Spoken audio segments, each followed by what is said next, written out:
Hello, beloved.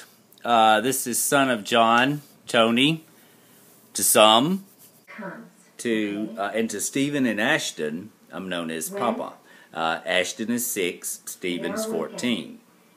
I've had Stephen since he was 5, Ashton since he was born. Yeah, since he was born. So anyway, to some people I'm known as Papa. Okay, so I've not done a video in about 9 or 10 days. I've not really had the inspiration or the time. And the reason I'm going over the Papa thing, this past week I've had my grandson Ashton, which is 6. He just started kindergarten this past year. And actually his parents, they had moved away, which, that's a long story. But he has been gone out of town, and so in school he's been having trouble with school, and so he's been given a lot of sad faces.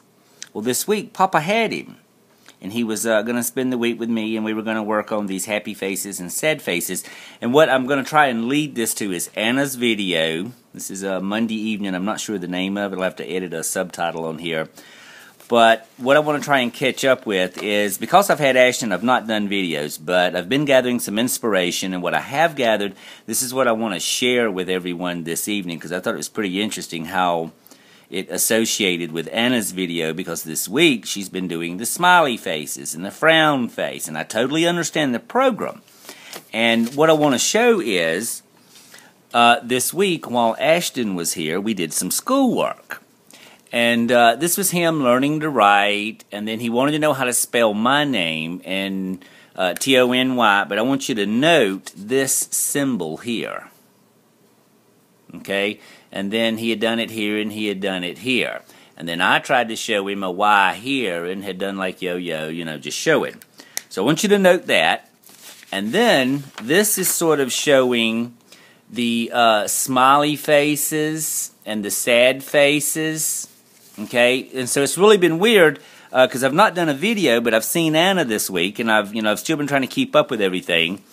But then I'm dealing with the faces also, and these are just a few pieces of his artwork, and just his playings. But we were working on what's going on with these happy faces and these sad faces. Why are you getting sad faces at school? So I just found it very interesting that this correlated in. Now, something else I've got to give you, and this is just still more, you see all these faces? Okay, so, but, I mean, he's kindergarten. So, but it was the happy faces and the sad faces were just everywhere.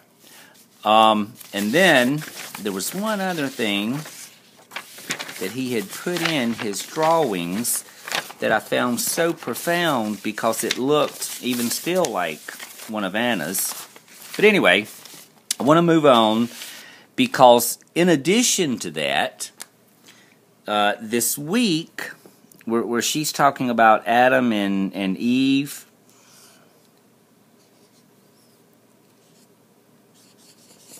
I've been seeing this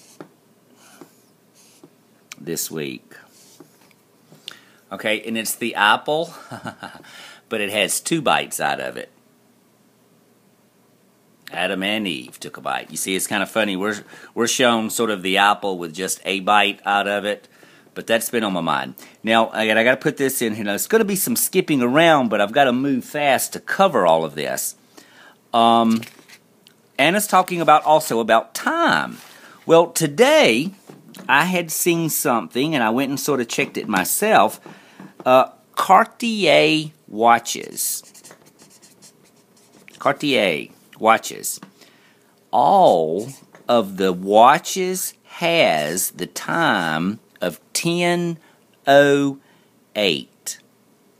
Now, I'm going to put some photos in here real quick and try and do some voiceover with it too. But 10:08 is on the face,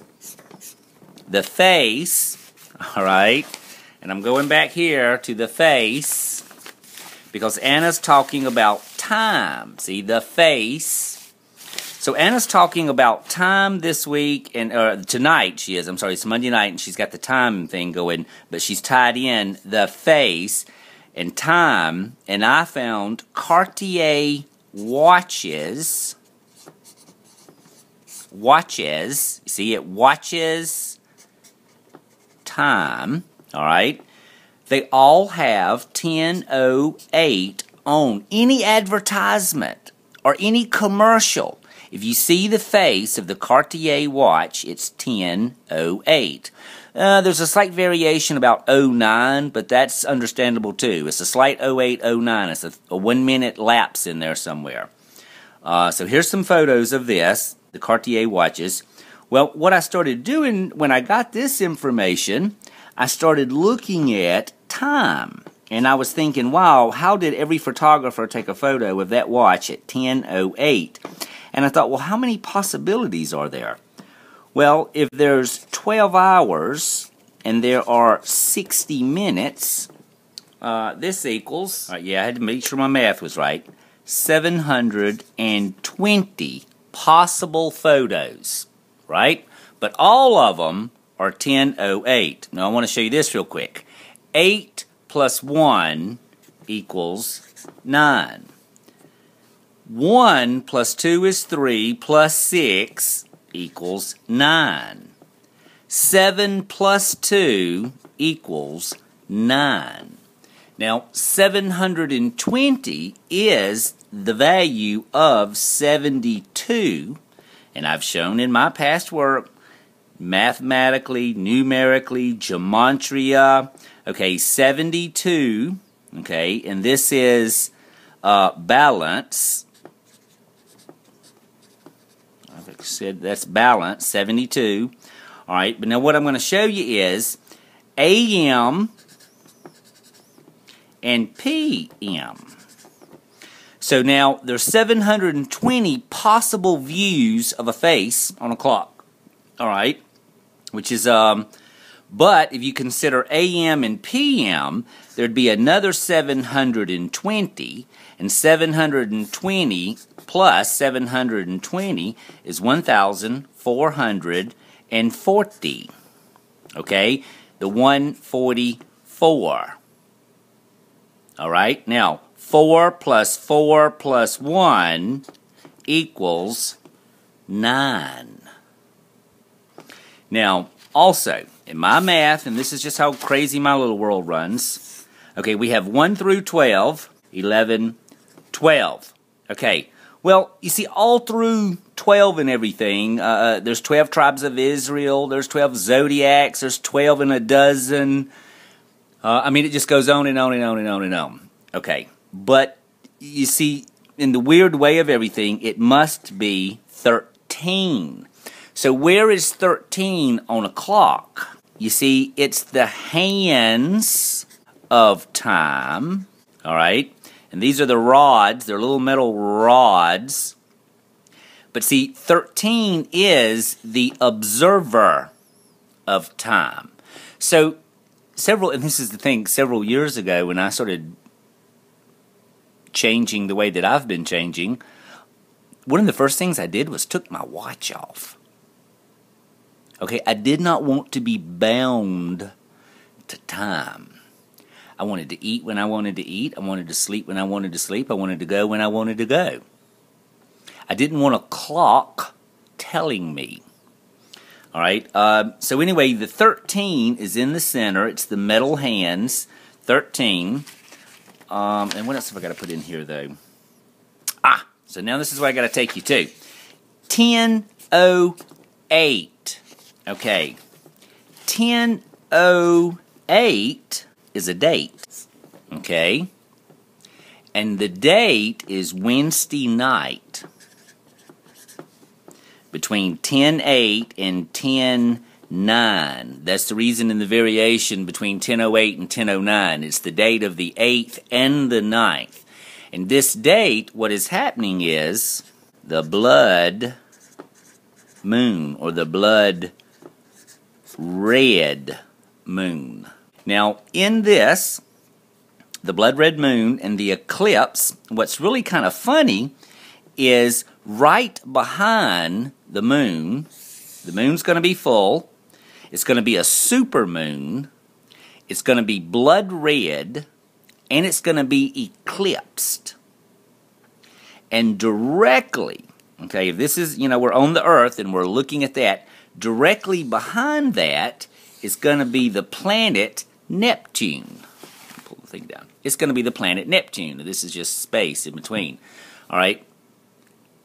And the symbol for Neptune is this. The Poseidon, the trident again. All right. Now, and this is one thing I want to tell you. Anna's talking about the physical being swallowing up the spiritual. Okay, I've tried to explain to people in the past, and it's really a hard concept because they are so swallowed up in the physical. You are a spirit having a physical experience. You were a spirit before you were born. You will be a spirit after you die. Okay? But see, the spirit is in the body. And the body is like a vehicle. It is a vessel. It's the clay. It's the dust, the Adama. Okay, which is really, and that's the whole thing, and that's what's so profound to really kind of get to, is the concept that you are a spirit, and a spirit is eternal. Okay, but a spirit, and this, I want to go back to the faces now real quick also. The faces, it's really funny because, see, we always have the mouth, which is the word. For me, I'm interpreting the word, all right? And then also we have the eyes. Well, Adam and Eve, their eyes were opened. You see, that's more like when they, to me, that's when they snapped in that physical body.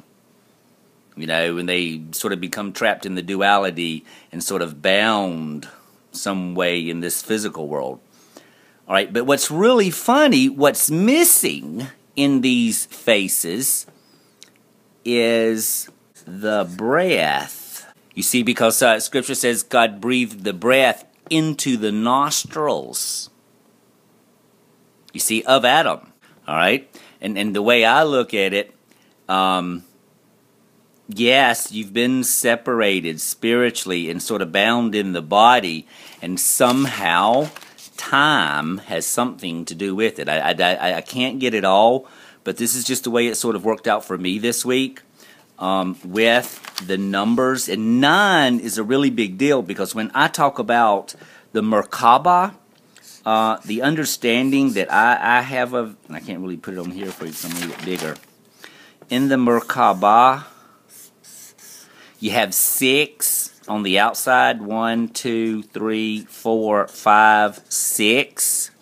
All right, but what happens is 7, 8, and 9 are like in the middle, so to speak, because it's actually stacked 3 high, which is the dimensionals. So it's 6, 7, 8, 9, and within 9 is everything. It's just mathematically there is no more. It's only 1 through 9. 0, 10, 11, 12, those kinds of numbers, they're just duplicates of the original 9. That's all they are. So I don't know. Now, another little thing, the 72 and the 72 and the 144, I did a video back several months ago, and I probably really should have done more detail and explanation of it. And it's sort of, I need to put a picture of the flower of life in real quick. And because what I want you to see is to make the flower of life, there are 72, and let's say we do this thing in a black and white so they distinguish. There are 72 black pieces. There are 72 white pieces. But together, it makes up the flower of life. And let me show you real quick what I'm talking about. Hold on.